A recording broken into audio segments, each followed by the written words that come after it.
parler de mon bouc Mika, il vient de Bangassou. Sa famille travaille dans les champs et là-bas y a pas de sous. Il est parti à la capitale, il est parti à Bangui. Il peut plus rentrer au village, la route est pleine de bandits. Mère, père, frère, sœur, pour eux il se fait du souci.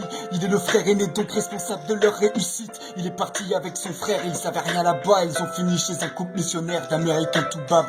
Là-bas quelques anciens rebelles vivent à l'écart des autres. Pour ce qu'ils ont fait, ils sont exclus, détestés par les hommes. Les bébés sont malades, ils n'ont pas à manger, rien dans les poches. Ils sont traumatisés de ce qu'ils ont vécu vu la mort des proches. Mika pense que le problème c'est l'extrême pauvreté. Les rebelles leur ont offert argent, protection et à manger. Mais devant les atrocités commises, ils ont regretté, se sont enfuis. Ils sont seuls et en mauvaise santé. Mika a récupéré des parcelles, fait pousser du manioc. Il est fait travailler pour qu'il soit accepté. Unité, dignité, travail. Les voisins s'achoquent, le chef et l'église lui ont dit qu'on ne peut agir de la sorte. Mais Mika les aime, il les aide en fait, il veut qu'ils s'en sortent. Il leur parle de l'amour du Père, le Dieu éternel, celui qui pardonne. Il vit avec moi en France, il veut acheter un drone pour promouvoir au monde entier ses paysages grandioses. Il a aussi acheté une machine pour mettre le manioc sous vide. Il prend des news pendant son absence, une amie à lui s'en occupe.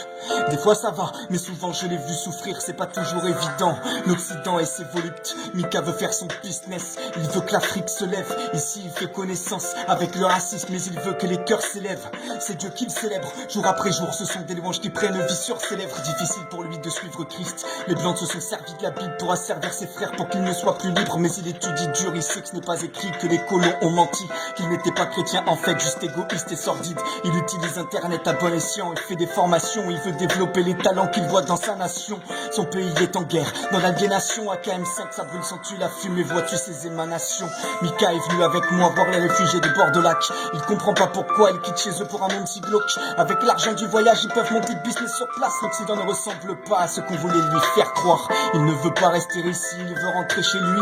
Je veux le suivre et aller voir avec lui moi aussi. Le soir tard, il réfléchit devant les discours de Sankara. Les colonies c'est comme puiser de l'eau sans carafe. Il pense à son frère en pleine épidémie qui bosse pour Médecins sans frontières. À sa mère malade, fatiguée de travailler la terre. Il pense à son avenir, il pense à ce qu'il devrait faire. Il sait qu'il doit rentrer pour faire ce qui est nécessaire. Mika il a un grand cœur mais il a aussi de la colère. C'est Mika, c'est mon bouc, c'est mon ami, c'est mon frère. C'est Mika, c'est mon bouc, c'est mon ami, c'est mon frère. C'est Mika, c'est mon bouc, c'est mon ami, c'est mon frère.